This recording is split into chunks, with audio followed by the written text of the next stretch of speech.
Jay here from Flipping Cars for Fun, and on this episode we have a 2008 Honda CR-V. On this episode I'm going to show you all of the steps it took to get this car ready. Now this was a really easy flip, but you don't want to miss this episode. In this episode I drop a bunch of knowledge about the car industry as it is right now and a lot of tips for when you're flipping cars. Don't miss this episode. Let's get into it. Just taking delivery of this 2008 Honda CR-V. This thing looks good, guys. Super clean. Transporter just dropped it off. Now this thing is nice. I got a pretty good deal on this car. I got it for a really good price. I bought it within an hour at auction. I was like the first one to grab it. Supposedly there's no codes on this car. I'm super excited. Let's give it our first start. All right, so finally we get a car with gas. This one only has 147,000 miles. Let's take our first test drive.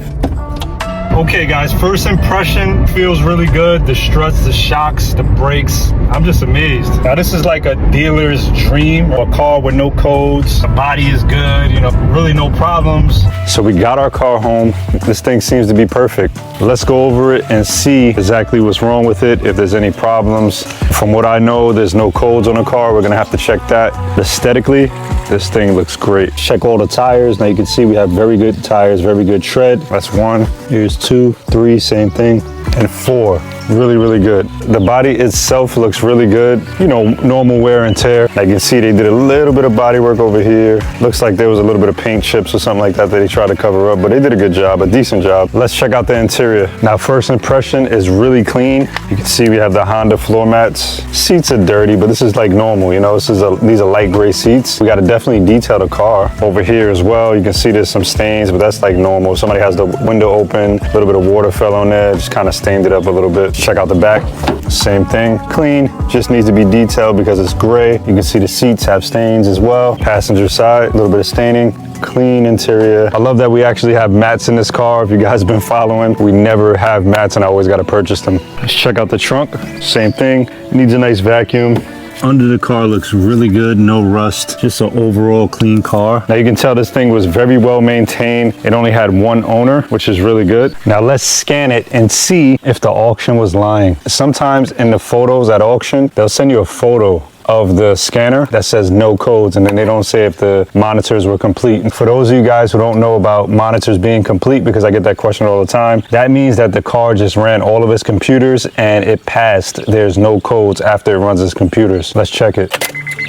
Enter, read codes, stored codes. There are no codes stored in this module. Let's go to pending codes. No pending codes are stored in this module. Let's go to our monitors since this drive cycle, and it looks like all of our monitors are okay. The EVAP is still incomplete actually, so we have to wait for that to complete, but the EVAP usually takes a little while. Let's look at the rest, and it seems that everything else is okay. Oxygen sensor is okay, EGR okay, so we're good to go. We can actually get this thing inspected right now, so I think I'm gonna do that, get the car inspected. So it's good to go. Besides the EVAP, if you only have one monitor that hasn't passed yet, you can still get the car inspected, which is a good thing. I need the car to be inspected before I sell it. Most likely, if the EVAP doesn't pass, that would mean it's something small like a gas cap, some kind of suction, something air-wise, but I highly doubt it that, you know, the EVAP is bad on this, but we don't want to speak too soon. Let's check out under the hood, see what we got going on under here. Clean battery, overall clean. Got a little bit of oil staining over here. Definitely gonna change the spark plugs here and take a better look at what's going on in here with this like little bit of oil stains and stuff like that. Hopefully that's just old oil spill and grime and not like a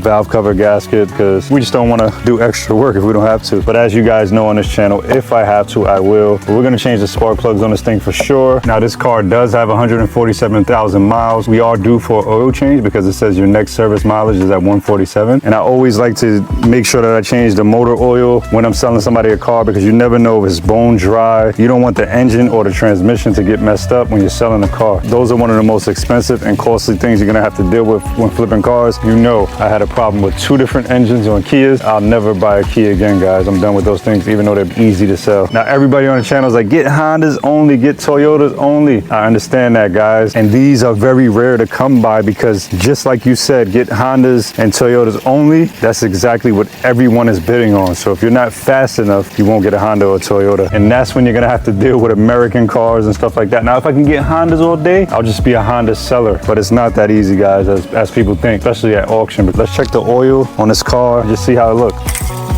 You can see it's a little golden / dark brownish. Not bad at all. It's at a good level. And it's not like black. It's really good. I can actually keep this a little longer if I wanted to. But me being me, even though this oil looks beautiful, it's not bad at all and it's at a good level. I'm gonna change it anyway because that's just how I do things around here. Most of the time you get those customers that come and inspect the car, climb under the car, check the oil, and nitpick at every little thing. So a simple oil change, which I'm probably gonna do myself this time around, costs you about 30 bucks if you do it yourself. If you can spend 30, leave a good impression on somebody, you're able to stick to that number that you're listing the car for. If your car looks like crap, runs like crap, suspension is messed up, somebody's gonna offer you $1,000 lower. If you fix it the way you fix it, you know what you put into it and you know what it's worth. And you can just ask for the price that you want for the car and don't accept anything less and wait for the next person, because every buyer is not the same, just like every car is not the same. We just picked up our spark plugs from our local auto parts store. Such a small thing to do, spark plugs, oil changes and stuff like that, but these things will protect you guys after selling a car.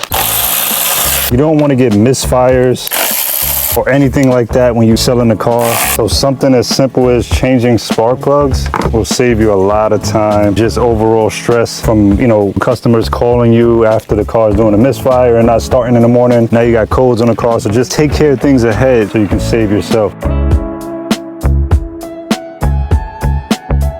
Okay, we have some dry coil packs. That means that we don't have a messed up valve cover gasket, or you will see oil on our coil packs, but we don't see any oil, which is good. This oil here is from me taking out the oil dipstick, so looks really good. They're dry, so that's a good thing. Let's take out our plugs. First plug, not bad, looks healthy, well maintained. There's all 4 of our plugs, all dry, looking really good. So thankfully, no valve cover gasket. But I know a lot of mechanics follow the channel. I get a tons of advice from you guys. Tell me what you think this is based off your experience. I'm gonna take off this cover right now to see just what's going on, because I gotta clean it up anyway.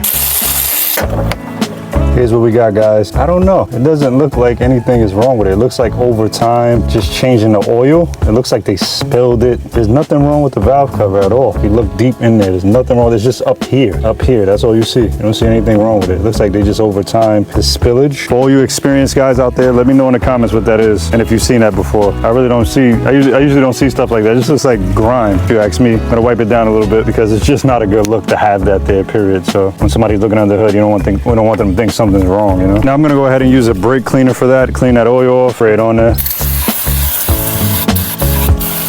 Give it a wipe down.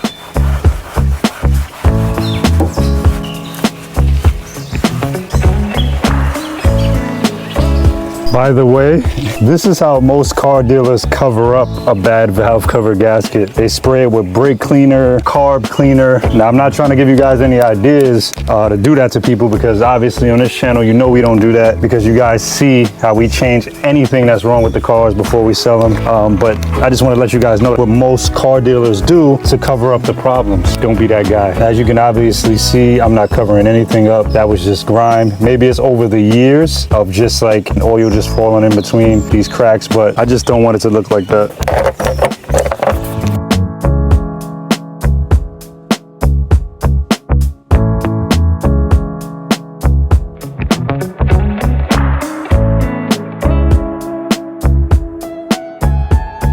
Okay, so we're actually going to do an oil change this time around. Being that I sell a lot of cars, I was able to find oil from another car. So these get left in cars all the time. Antifreeze oil, you'd be surprised. In this particular case, I found 5W20. I usually hold on to the products that they leave in the car because you never know when you're gonna need them.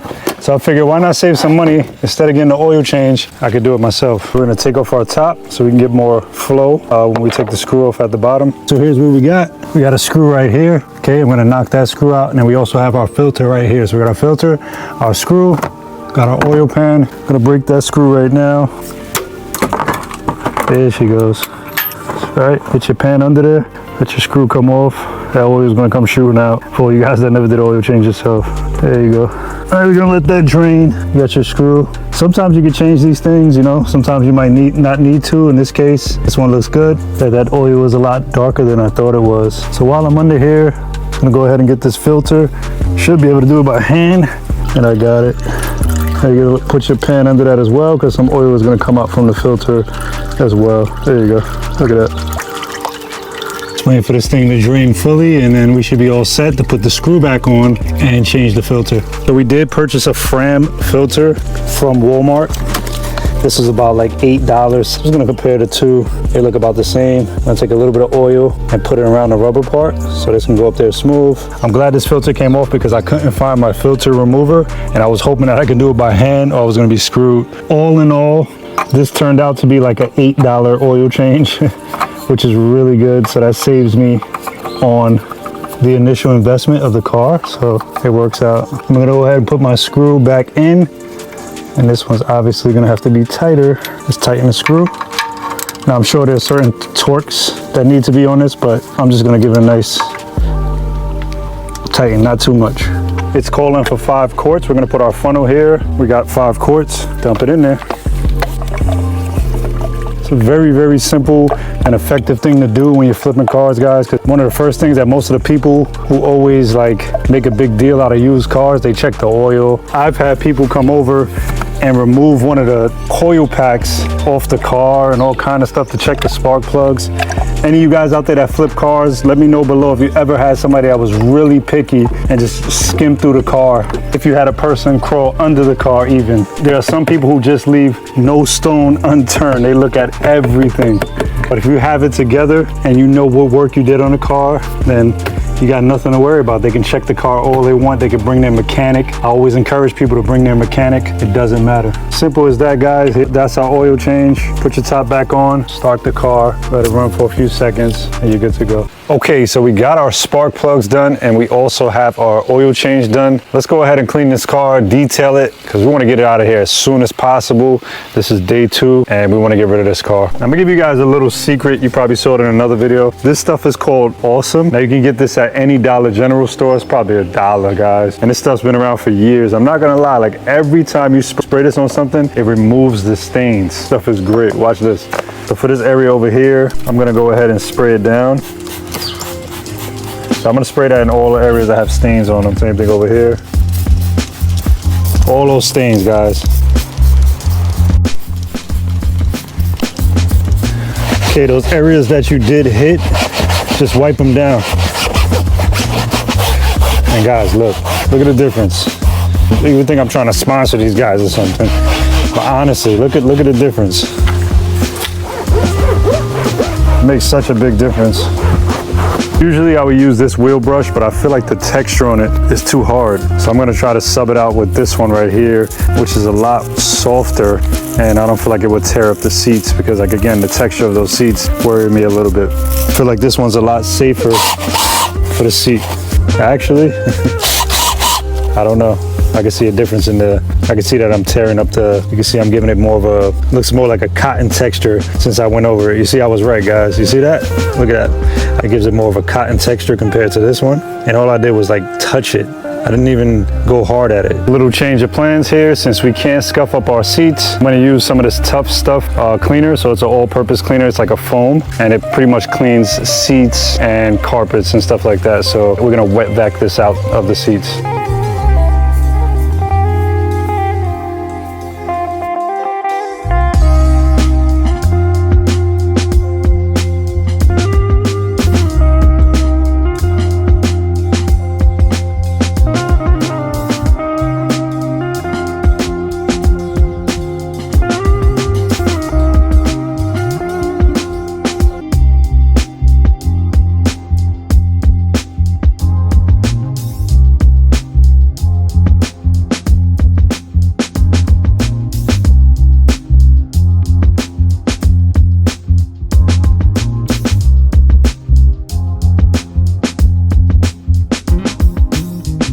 So I'm not gonna detail the carpet. There's a couple stains over here on the driver's side, like on the footwells. You can see we have some right here. I'm gonna spray some of my degreaser and stuff like that and kind of just give it a real quick pass. I'm not gonna do the whole thing, but I'm gonna vacuum it and try to get those stains out the best that I can, but I'm not gonna give it like a full carpet detail because it's not that bad.